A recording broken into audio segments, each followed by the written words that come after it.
Hello and good evening. I'm Melisa Idris. Welcome to Consider This. This is the show where we want you to consider and then reconsider what you know of the news of the day. Universities are often described as being in crisis, squeezed by rankings, funding pressures and changing expectations. But crisis talk can easily slide into nostalgia or into despair. So tonight we want to ask a different question. What does reform realistically mean now, and how can Malaysian universities reclaim their public purpose? Joining me on the show is Dr Sharifah Munirah Alatas, who is the author of the new book, Ivory Tower Reform, a vision for higher education in Malaysia. Dr Munirah is also a veteran academic. She spent more than 2 decades in academia and was recently appointed to the National Unity Advisory Council. Dr Munirah, welcome to the show. It's good to have you back on. And, you know, we often have covered the topic of reform for higher education. And I think that the challenges that Malaysian public universities face are already quite well known. So talk to me about why you felt like this was the moment to write this book. What does the book add to the conversation that maybe we still haven't grappled with seriously? Thank you, Melissa, for inviting me. I'm really pleased to be here. There are so many reasons to have this book, to publish this book. It's just that the problems we grapple with in the university, in higher education to a larger extent, has been going on endlessly for decades. We write about it, we give comments in the newspapers, we come on TV like this. Yeah. But I find that there have not been any resources that one can turn to get a specific volume where, you know, from page to page you can turn through, leaf through and access the nitty-gritty of what the problems are. Right. Now, I felt that me and my co-editors, three of us felt that it was necessary to put together the work done by Pergerakan Tenaga Akademik Malaysia. Gerak, we have actually been at the forefront of higher education advocacy. And the book is, mind you, not just a conglomeration of our media statements.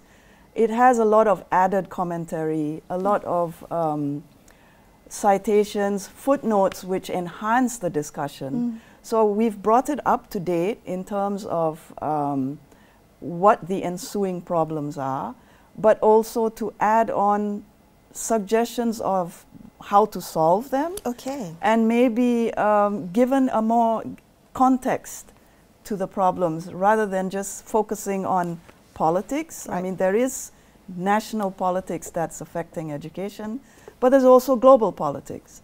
So there's that too that's in the book. I think my ultimate aim, personally, has been to allow the information in this book to be a national conversation. Okay. Because a lot of the problems in education are focused on the schools, secondary and primary schools. You're right. But when it comes to university, then we're talking about, it's very ethnic related, it's very problems with funding, who gets in, who gets deliberately shut out. But there are internal problems that we don't talk about. There are internal problems with the academics themselves, academic dishonesty. It's silenced, or rather it's not being talked about. So the book actually refers to a lot of the dishonesty, the academic misdemeanors that take place in university. So I'm curious that the title was one that kind of stood out to me. Ivory Tower Reform. Ivory Tower, which suggests to me a disconnect, maybe privileged insularity, and I wanted to ask you about that. If it's true, if that's what you're suggesting through the title, then which parts of society is it that universities are failing to engage with? All right, thank you, Melissa, for bringing that up, because there was, even at the launch this past weekend, there was some comments about not some quarters not liking the use of the term ivory tower. Oh, okay. But, it hit a soft spot. let me explain the meaning actually. Ivory tower actually refers, it's a metaphor that, that actually originated in the 18th century in Europe, in the Romantic era of Europe. It was basically directed at artists who wanted to extricate themselves from society briefly, for a brief period of time, to sort of recoup and generate their own, sort of to reach a state of nirvana. Enlightenment. Enlightenment, okay. And then rejoin society with their enlightened state and their enlightened work of art. So I was, together with Gerak Budaya, we decided, well, we'll use the term because the metaphor actually has both a positive and a negative meaning. I didn't know the positive. So the positive part was the 18th century one, and the negative part was the meaning developed post-World War II, when Ivory Tower became a self-centered, selfish attitude towards society, and only my idea counts, and we're going to push it. So, and it also equates with mediocrity, at least in the context of Malaysia now. Everyone now uses Ivory Tower in inverted commas because it connotes, yes, you're no longer, you're a mediocre setup. So you used the term academic dishonesty a little bit earlier. I want to know, when you use that phrase, what behaviors are you referring to? Well, for instance, there are many aspects of academic dishonesty. One that's very popular is plagiarism. But in the context of Malaysia, we often talk about plagiarism in the context of students. Students who falsify data or cut and paste to present or to submit their assignments. Students who cut and paste generative AI. Yeah, that too, which is a sore point with many of us. But again, we focus on students. You're right. For me, and what we discuss a lot in the book, is academic dishonesty among the lecturers themselves. And this is a conversation that is not rampant or is not widespread in the media. Academics themselves are cutting and pasting. We are very aware of falsification of data, because uppermost in our minds is we need to satisfy KPIs. We need to produce the quantity that is required for promotion. We would do anything to get our names on a title of a journal article. So, I've written down about 8 versions of academic dishonesty. Plagiarism is one. There's citation stacking, paper mills, whereby you actually can go to an organization or a company and ask them, pay for it, ask them to write, I want, this month I would like to pay for 4 articles, please write it. These are paper mills. You can basically get your articles written for you, and then you submit it, and you move up the promotion ladder quickly. Okay, paper mill. So plagiarism, citation stacking, paper mills. And there's bullying, of course, where a senior academic would bully a junior academic into putting his or her name on their publication. Let's say, or even a PhD student who needs some publications to get through the degree. The advisor would say, or even a secondary advisor would say, I need my name on it, without doing writing a single word or contributing whatsoever. And these are, would you describe them as commonplace practices? Yes, and in my experience over the decades that I've been in the university system, yes, it is commonplace. Okay. To what extent are these the issue of academic dishonesty a problem of individual ethics, and to what extent is it a problem produced by institutional structures, institutional incentives, the publish or perish metrics, the promotions you talked about, the KPIs. How much, so I'm wondering, because is this considered a moral failure, or is it masking something more? Is there a structural explanation for why this seems to be rampant in our universities? Well, it's a combination of moral failure when we're dealing with our top university administrators like the VC and the Deputy Vice Chancellor who's in charge of academic affairs. I mean, there is a moral failure there. But of course, they are driven by a more structural problem. And the structural problem is not merely a domestic Malaysian generated problem. Oh. It is tied in with the global system. Okay. And this is where we may not talk too much about it, but global ranking is of universities has a role to play in this.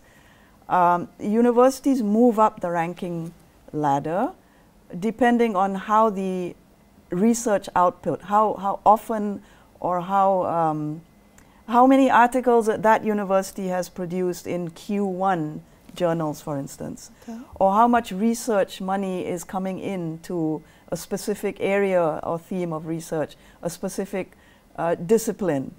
Where is the money being donated from to generate this research? I mean, there are so many different forms of grading a university performance, and it right. falls onto the academics.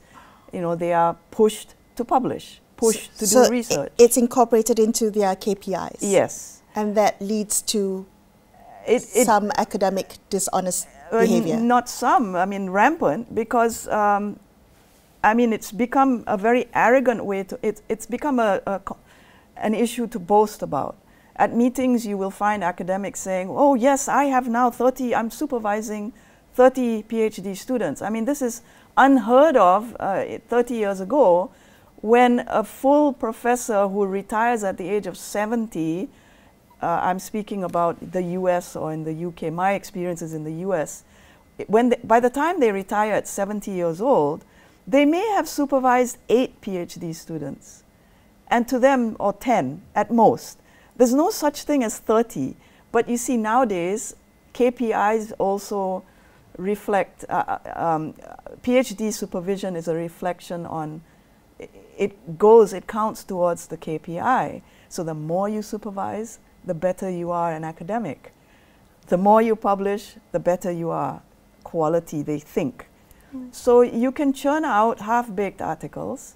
It doesn't matter. I mean, we have a very clear example, a recent example of Romans learning shipbuilding from the Malays. I mean, we have academics who are churning out very low-grade, mediocre articles, and surprisingly, they are published by Q1 journals. Mm. So there is a clear structural problem. Okay, so talk to me about what mechanisms actually work in reducing academic dishonesty, if you were to look at both structural and cultural.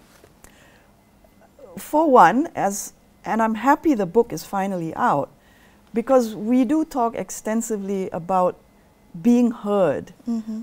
about voicing your problems or your unease with the system, voicing it out. Okay. I mean, if 1 or 2 stragglers do it, it's easy for the administration or the elites out there who have political connections. It's easy to shut you up, you know, to fire you or throw you in what's the word, cold storage. But if you have, you know, whole departments doing it, rejecting the system, or saying, no, I will not publish 3 articles a year, 1 is enough. I'm just giving an example. If there are more voices to protest this, I think change will slowly take place. It's already happening in the West, in many universities in the US and the UK, and even in Germany and France. It's just not happening here because there is still a feeling of apathy. Is it apathy, or is it fear of the repercussions? Is it fear of being left behind. The pressures of promotions not meeting. I mean, everyone thinks about what they have to lose if they don't do well at their jobs. Families they have to take care of, right. the commitments they have in life.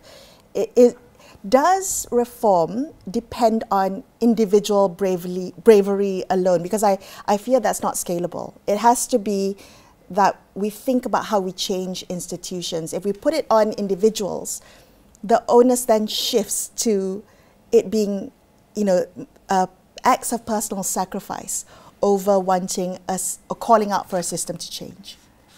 Again, I can only give my experience. I think I'm a I'm a living example of not being promoted, of being vocal, of being satisfied with the fact that I didn't succumb to so much of the dishonesty that was going on. I went my own pace. Of course, there might be some out there saying I don't have the ambition, but I think that's gravely wrong because I'm here sitting with you. We've just published a book and there are 2 more coming out by myself, individually. It's how we conceptualize what success is.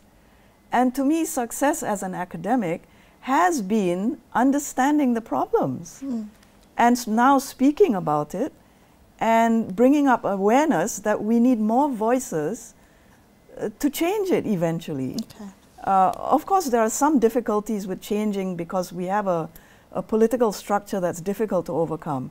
On the other hand, there are other aspects of it that we can change. For instance, the KPI system or even the ranking system. Yeah.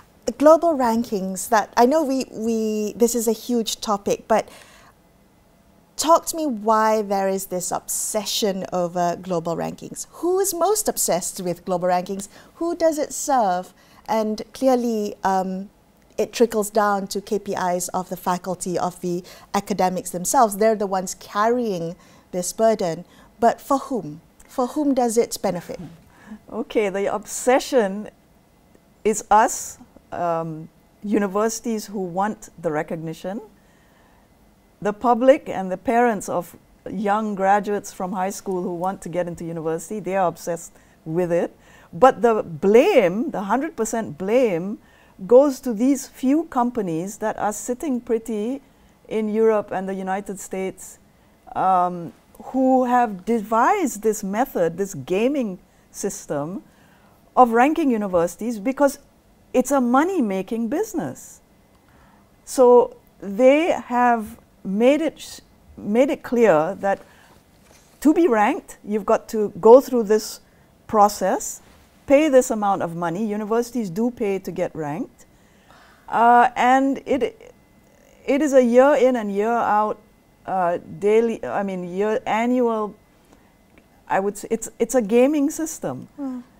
It doesn't really reflect the quality of a university. There are many universities who are opting out. But my problem, or what we have discussed in the book, is a more crucial one. We criticize it a lot, but I think there's a lot of people who don't really understand it. And I'm calling for more clarity about it. Okay. And to get people to talk about it more, because we need to find alternatives. We can't do that unless we understand what we want to move away from and how to substitute it. Because whether we like it or not, universities want to have a reputation. Of course, they've decades old practice, right? Yeah. Yes, and I mean, many old universities, centuries old in the West, for instance, have a reputation because they have a few anchor scholars who have given the name to that university. I mean, you have the Noam Chomskys of many universities, or the Edward Saids of many universities. We have Wang Gangwus and Syed Hussein Alatas. Yes, we do, but how many do we have that are big enough to anchor the reputation of our universities? And not just in Malaysia, but I mean regionally. Even regionally, who do we have? So this is This is the problem. So this is it ties into the ranking discussion. Wow, okay. So I think we kind of have discussed how we got here, but I do want to focus some time on what can be done to move forward from this point on. So you talked about maybe speaking up more, being more vocal about some of the underhand practices or the unreasonable KPIs that have been put into place.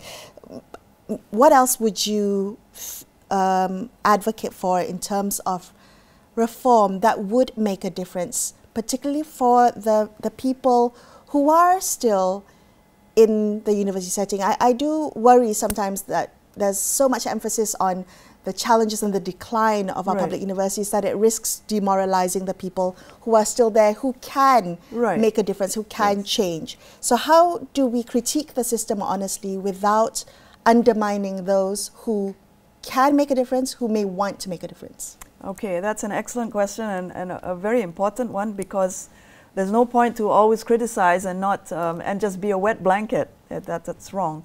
The thing is, I would say, for those who are really interested, those who have a conscience, who are still serving in the universities, start to organize conferences, small forums, discussions, reading book clubs on the problem of the universities. And it's not just a Malaysian problem. We have an identity crisis. The purpose of the university, I mean, it's being questioned globally. But of course, there are reasons for that. But in the Malaysian context, let's start small. We need to have more, we need to speak about it. We need to debate about it. We need not condemn the government all the time, but just get a conversation going, a regular conversation going about the problems we're facing, about academic dishonesty, for instance. Start with that.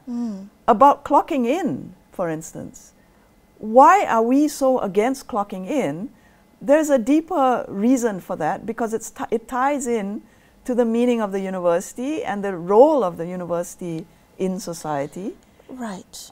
And the role of academics for society. Well, maybe I should have begun with this question. What do you see as the the role of universities, the core public responsibility that universities owe society in 2025? All right. At the risk of sounding rhetorical or even syrupy, I would say that the main aim of the university is the pursuit of truth. All right? Whatever that truth is, your truth might be not my truth, but that's the point. The debate is what is the space that is offered by universities. We are a space, we're supposed to be a space for debate, for discussion, for critical thinking, for drawing out possibilities, alternative approaches, different angles to one problem. It doesn't mean that just because you understand different angles, the whole system's going to collapse. No. That's the purpose of the university. It's very basic. Right. I don't know at what point you started to notice the decline in our universities. Munirah, you've had many years of experience in academia, but now that you are removed from the university setting, what responsibility do senior academics like yourself have in helping shape the culture of universities today to, I guess, lower the risks for those who want to speak out? Lower the risk, that's a good statement to say. Lower the risk, yes. I would say my role, now that I'm out, I'm doing what I'm doing, as you can see. You know, I speak up about it. I make public statements about things that are going wrong. I will call whoever is out who is dishonest. But I also, in my writing and in my talks, I do always insist on the balanced approach. There's always a good side and a bad side to things. So yes, I can criticize a particular public university for not retracting a specific journal, and by the way, that journal still hasn't been retracted. I can criticize that. But I will also give due credit to the university for many good things it's done. Okay. So to me, this is something my father always taught us. You know, not everything is bad in society. There's always the good and the bad, and we must mention it, because that's the role of being of taking a moral stand on anything. Yeah. It's to give due credit where it's credit's due. So I don't know if I've answered your question, but I think basically me, as now somebody who's retired, I'm really not retired, because I'm still in touch with what I'm impassioned with. Yeah. The work continues. The work continues. Yeah. Yeah. And I think many younger scholar activists, I think, are happy that the path for them has been made a little less I hope so. difficult. So I hope so. For your generation and for those who walk behind you. Thank you. Thank you so much for being on the show with me today. I appreciate your insights. Thank you. That's all the time we have for you on this episode of Consider This. I'm Melisa Idris, signing off for the evening. Thank you so much for watching, and good night.